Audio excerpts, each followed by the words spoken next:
Hello, everyone. Thank you to our panelists for coming and talking to us today about a topic that's very important. Our lives depend on it. First off, can we perhaps start with you, Tilak? CBS is a huge company doing a lot of things in AI. What is your favorite? Who's your favorite child? Favorite use case? Sure, go ahead. All right. Look, I think anything we're doing with AI that makes our care and clinical professionals' job easy is my favorite. So we have care managers that call people for next best actions and so on and so forth. We implemented AI-based case prep that saves them 40% of their time is now saved so they could spend more time with the patients. So those are the kind of things I like most. And then Patricia, to you, I can guess what your favorite thing is today. Yes. She has a bit of news that she knows. Yes. Today I'm very excited that at CZI we're announcing and launching a platform to make kind of a one-stop shop environment for biologists and ML developers to access models of biology across cell data, transcriptomic data, as well as imaging data. And these models are really designed to help biological research go faster and save time so we can get to understanding disease quicker and get to cures in a greater pace of time. Fabulous. Shiv, could you tell us what Abridge does? Yeah, absolutely. So we're really focused on unburdening clinicians from clerical work so that we can bring the most important people in healthcare, professionals and their patients, closer together. So when you think about it, I'm a practicing cardiologist. When I see patients, after every single encounter, I'm always mindful that I'm really serving multiple stakeholders. I have to write a clinical note, for example, to give other folks on the care team, my colleagues, an idea of why I thought through this differential diagnosis, why I prescribed a certain diagnostic or therapeutic. I also have to think about revenue cycle, because in this country, we're not compensated for the care that we delivered. We're compensated for the care that we documented that we delivered. So these documents have real implications on all things related to what keeps the lights on in the hospital. And then there's the third constituent, the third stakeholder who's the most important. There's the patient and the family member. And if there's a term like transcatheter aortic valvuloplasty in my note, then I'm understandably going to get epic inbox messages or phone calls asking, what was that term? You never said it. I Googled it. It sounds scary. And so what we're focused on doing is taking from one conversation, all the information that we need to do a kind of style transfer where we can serve all of those masters such that the clinician can just focus on the patient in front of them. And Tilak, your company's a partner of Abridge. How has it turned out? And I mean, have you encountered any wrinkles with the service? No, we work with Shiv and the team for the ambience AI in our clinics. It's working really well. It allows the doctor to pay more attention to the patient as opposed to turn around and start typing stuff, which is quite annoying. There's also AI that we use in our call centers that has the similar impact. So when you call somebody, when you call an insurance company, what have you, the most annoying thing that can happen is, let me put you on hold while I pull your stuff together, and 10 minutes will pass. That should not happen. So the way we are using AI in that context is that stuff would come together in real time, so the agent continues to speak. So really good positive impacts. And Patricia, I mean, healthcare is a very regulated field when it comes to data and privacy. I mean, how much harder does it make to innovate in a field in the field and make progress because of it?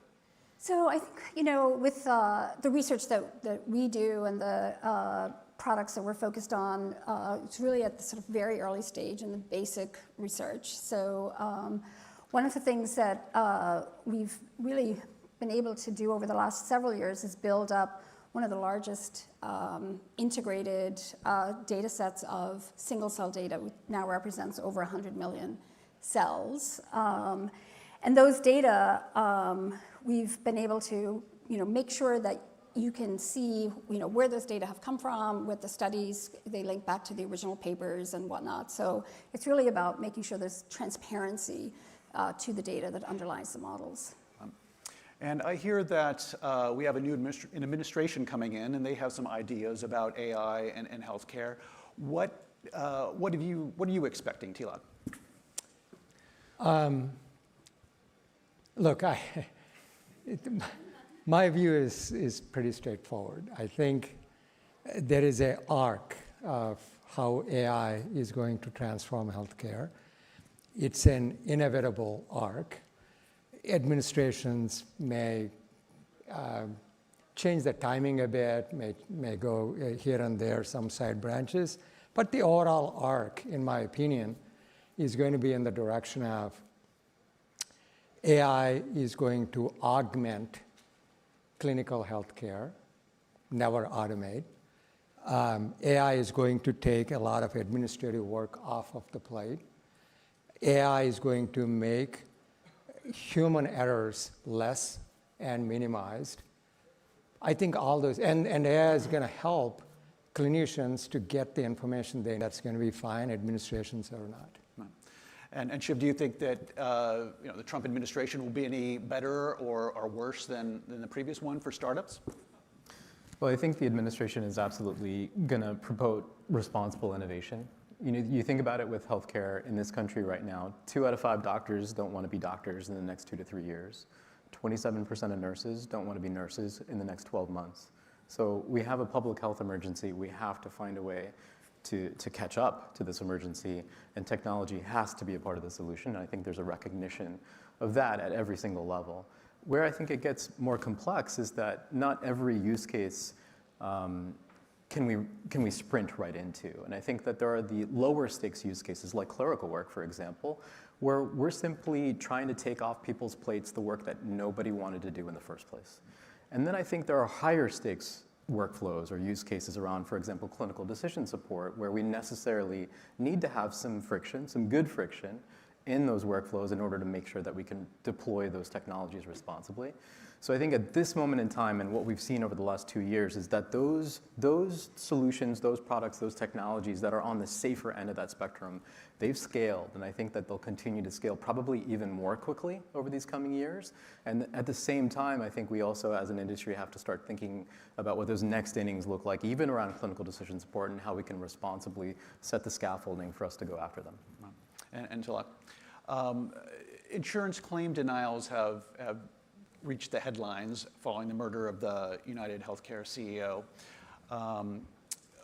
Does AI, and I should say CVS owns an insurance company, does AI play a role in the insurance claim process? And is it possible that AI could help with the error rate of denials?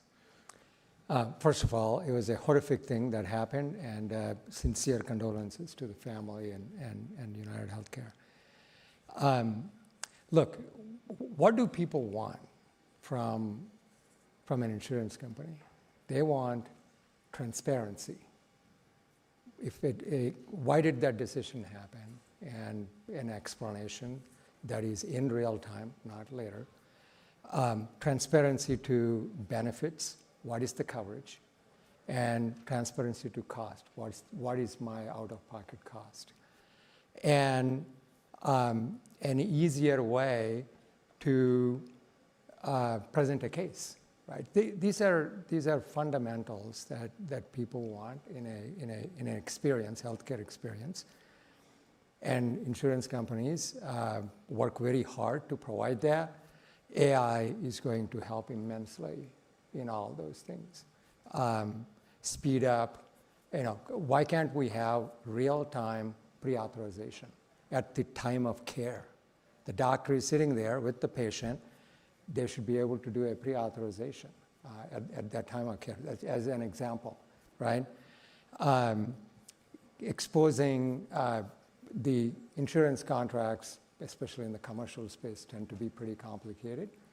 So AI can help navigate that very quickly in real time to show what is covered, what's not covered, and so on and so forth. So yes, I think it's an ongoing process. We've been working on this for a while, and AI is going to help even more to address those things: the transparency, the explainability, the ability to have a presentment of case, and so on and so forth, make it easier. In a few minutes, we'll go to audience questions, so please come up with a great one for us, please. Patricia, everyone knows that health costs are soaring. Do you think that AI is a solution to at least some of that? So I think that AI can help accelerate how basic research is done, for example. Or save time across the entire sort of life cycle of, sort of a bench to bed, as it were, or a bench to care application. And so I think there are opportunities to, save the time of a researcher by bringing more computational capabilities, more tools to bear on the work that they're doing, and get the research out faster, get it to the clinician or the application in healthcare faster. There are some, costs associated with scaling up and actually applying AI in the research process, but I think ultimately it's about saving time. Maybe we could go to questions here. We have somebody with a paddle. Yes, sir, go ahead and state your name and affiliation, and go ahead. Thank Verne, co-founder and CEO of Nanoware. We're a home-based digital diagnostics platform. Shiv, you touched upon this point that I thought was interesting. I think we can all agree in healthcare that AI will be great for workflow optimization, logistics, things like that. That's not as much as the next bar of diagnostics and therapeutics. What is the panel's opinion on some of the new aspects around that latter bar, around validation, liability, this concept of assurance labs versus FDA, reduction of false positives and false negatives? Obviously, if we can corner and figure that part out, there's a real unlocking revolution in healthcare. So curious on you guys' thoughts there. Yeah, I can kick things off. Maybe to Tilak's point as well, the only currency that matters in healthcare is trust. The stakes can be so high, especially in care delivery. And if trust is some combination of transparency, reliability, and credibility, I think what a lot of us are trying to get our arms around is like, what does transparency but also reliability look like?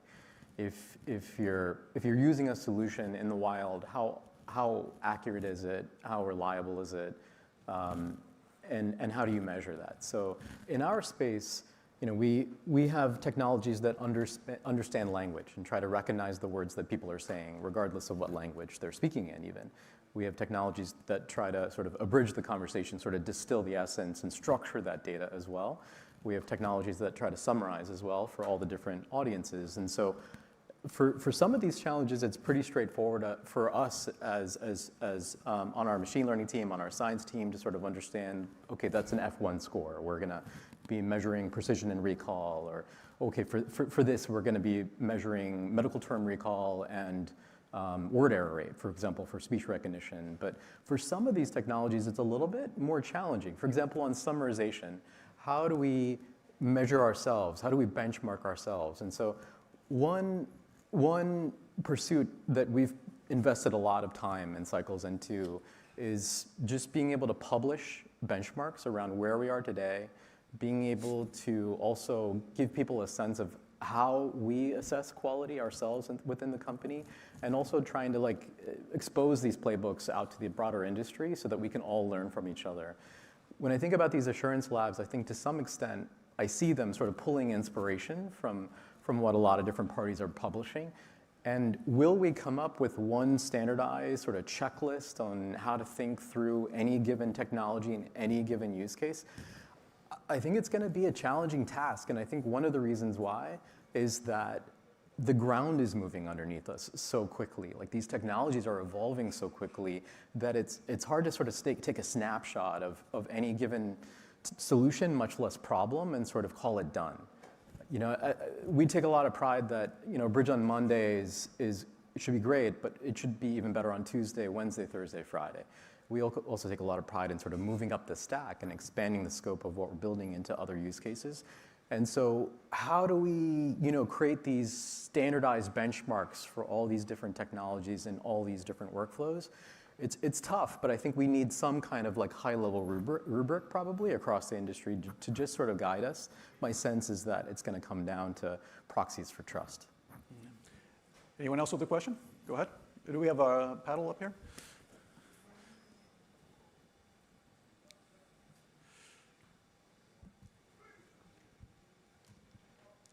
Lorraine Fraser at Columbia University, and I happen to be the Dean of Nursing. And I agree and disagree with you. I think the only currency is also the dollar and trust. For hospitals, for insurance companies, let's be honest. How do you bring ethics into developing these models of AI? I would like to understand that. Why don't you start with you, Patricia? Sure, I'll start with that. I mean, I think that ethics and all aspects of trust, you mentioned privacy already, having transparency into the data, actually considering, even before the research into the model starts, what are some of the scenarios and use cases that are really trying to be enabled by them, and bringing those to bear throughout the process. Benchmarks are a huge part of this. There's I think, a real opportunity and gap in the biomedical research field as it relates to sharing and bringing some consistency to how benchmarks are made available across the research lifecycle. So I think it really is about applying some of these core principles of privacy, data transparency. Openness is another key aspect to this.